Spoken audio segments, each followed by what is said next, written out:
कादियान साहब इस वक्त हमारे साथ मौजूद हैं। सुरक्षा के क्षेत्र में हमारे सामने जो चुनौतियां हैं कादियान साहब, उसका बखूबी जिक्र किया प्रधानमंत्री नरेंद्र मोदी ने आज अपने संबोधन में। जब वो विस्तारवाद का जिक्र कर रहे थे तो इशारा चीन की तरफ था, आतंकवाद का जिक्र कर रहे थे तो इशारा पाकिस्तान की तरफ था, और अब तो हमारे पड़ोसी मुल्क अफगानिस्तान में जिस तरह के हालात हैं, जिस तरह से आने वाले कुछ वक्त में ऐसा साफ नजर आ रहा है कि वहां पर तालिबान की सत्ता स्थापित होने जा रही है।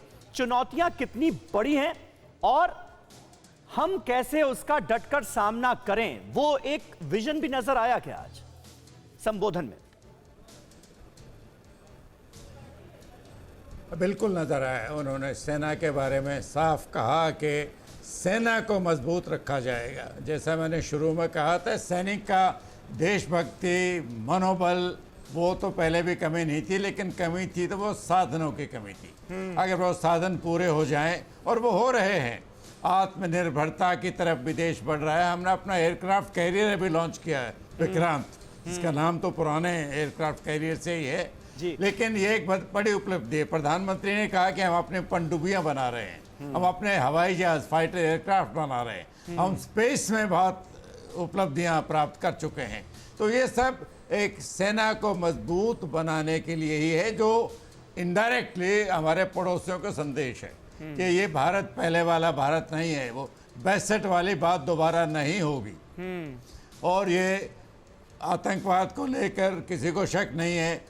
अफगानिस्तान के हालात, भारत का कोई डायरेक्ट कंट्रोल नहीं है, लेकिन अफगानिस्तान में भारत, हम तो डेमोक्रेसी हैं, हम कैसे एक ऐसी सत्ता जो तालिबान है उनको सपोर्ट कर सकते हैं, जो मिलिट्री के जरिए सत्ता संभालते हैं। वो तो हमारा प्रिंसिपल है।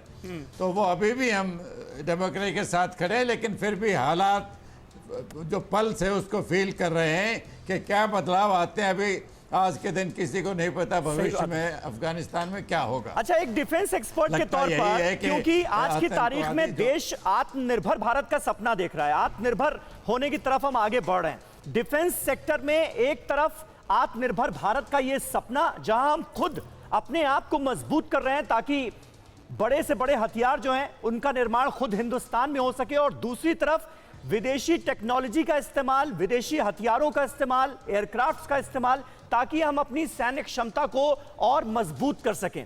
ये जो सामंजस्य बनाकर हम आगे बढ़ने की कोशिश कर रहे हैं डिफेंस सेक्टर में, उसे किस तरह से देख रहे हैं आप? कैसे करेंगे आकलन?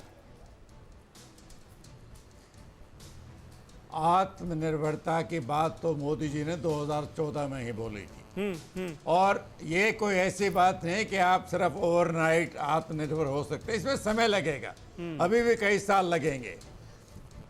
भारत दुनिया का सबसे बड़ा आर्म्स इंपोर्टर रहा है, तो बड़े शर्म की बात थी। एक ऐसा देश जो 15,000 किलोमीटर लैंड बॉर्डर है, 7,500 सी बॉर्डर है, दोनों तरफ हमारे टेंशन है, और हम आत्मनिर्भर नहीं थे। तो इसकी शुरुआत तो 2014 में की थी, इसका असर धीरे धीरे हो रहा है। पहले हमारी कुछ सिक्योरिटी का इतना हैंग अप था कि हम छोटे से छोटा हथियार भी प्राइवेटाइज नहीं कर सकते थे। अब प्राइवेट इंडस्ट्री को साथ लगाया जा रहा है। आर्टिलरी की गन हमने पैदा करवाई है, टाटा से मिलके, LNT से मिलके। विक्रांत का हुआ निर्माण, फाइटर एयरक्राफ्ट हमारे बेंगलुरु में बन रहे हैं, पनडुब्बियां बन रही हैं, हमारी जो नेवल फैसिलिटीज हैं। नहीं तो कादियान साहब, क्या आने वाले वक्त में हिंदुस्तान में रहने वाले सभी लोग, हम सब निवासी, ये सपना देखें कि वो दिन जल्दी आएगा जब हिंदुस्तान में बनने वाली राइफल्स जो हैं वो हमारे सैनिकों को के हाथों में दी जाएगी? क्योंकि अभी हमने देखा LAC पर जो हमारे जवान तैनात थे, हिंदुस्तान की सेना के जाबाज जो तैनात थे, वो अभी हाथ में AK-47 लिए नजर आते थे। अब उनको अमेरिकन असॉल्ट राइफल्स दे दी गई हैं, जो कि 1 मिनट में 600 बुलेट्स दागने का मादा रखती हैं। तो आने वाले वक्त में क्या वो सपना देखे हिंदुस्तान? देखिए, राइफल तो एक बहुत छोटा हथियार है। राइफल तो पहले भी भारत में बन रहे हैं, इंसास के नीचे।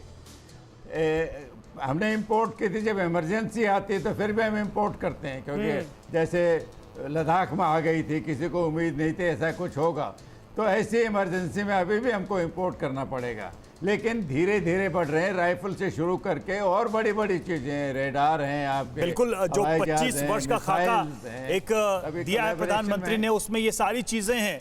और देश की सेना को लेकर, सुरक्षा को लेकर साफ तौर पे एक ही स्टेटमेंट में उन्होंने कह दिया कि संसाधन की कमी नहीं होने देंगे और देश की सेना को की जो भी जरूरतें हैं ये सरकार उसे पूरा करेगी, ये हमारा लक्ष्य है। बहुत बहुत शुक्रिया आप दोनों का हमसे जुड़ने के लिए, इस चर्चा में भाग लेने के लिए। तो देश के प्रधानमंत्री ने देश का संबोधन किया है और एक एक शब्द पूरा देश सुन रहा था कि प्रधानमंत्री आज क्या कहने वाले थे। सब कुछ कहा प्रधानमंत्री ने। लगातार हम इस पर बातचीत कर रहे हैं, चर्चा कर रहे हैं, आगे भी इस पर बातचीत करेंगे।